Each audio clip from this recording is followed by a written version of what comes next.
doing, people? Random here. So I got this lock a while ago and it sat in my garage, and I finally thought I'd bring it down and play with it.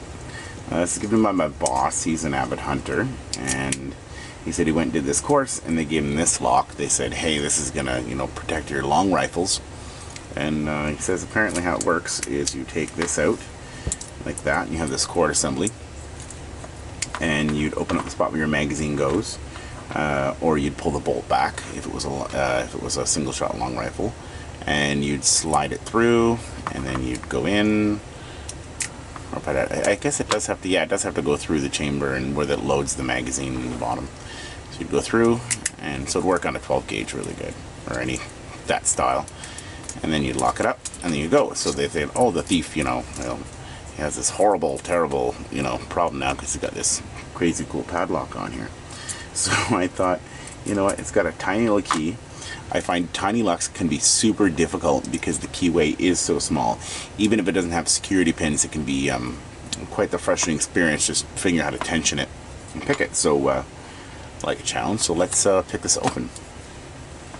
So the first thing I'm going to do is try to find the right tension wrench.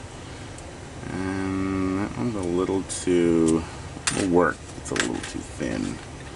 That one's going to be too thick. Probably, let's try this.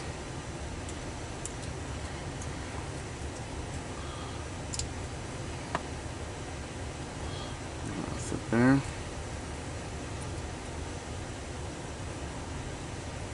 You know what, I think we're going to try it on the bottom. Just get a little closer. Get a little bit of angle going. And on this keyway, it's really small, so I've actually slightly modified the Euro hook.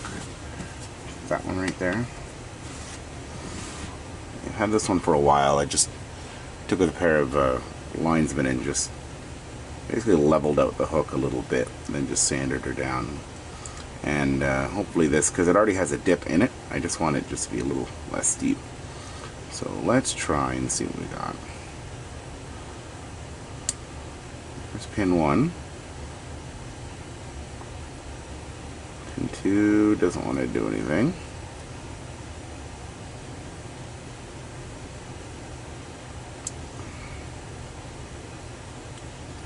Three doesn't want to do anything. I'm just trying to angle. I'm just going to take my pick and just angle it just a little bit, like probably just a couple degrees. Instead of being straight up, I'm going to go just off the side and see if I can, maybe it's warding I'm hitting. Because I don't have a ton of pressure on here. Yeah, there's pin 4 now. Oh, pin 5, I just felt the slight, or pin, sorry, that was pin 1, then pin 2 was stuck at the bottom, then pin 3. And then pin 4. So let's try that again, see what else is stuck.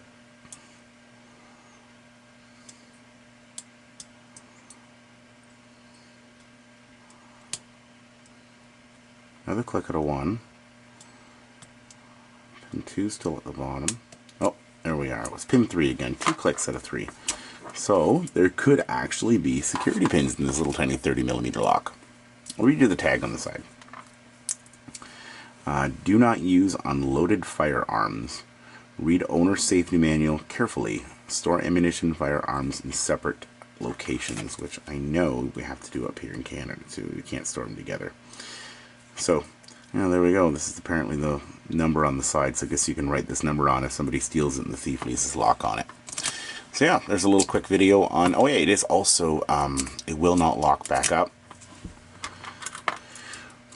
with, let me get the key in there because I did pick it. So it is in the open position. It'll go in.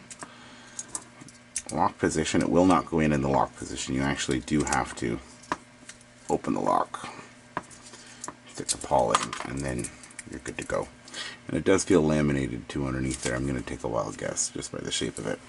But yeah, cool. There we go. There's our ghetto lock for gun lock.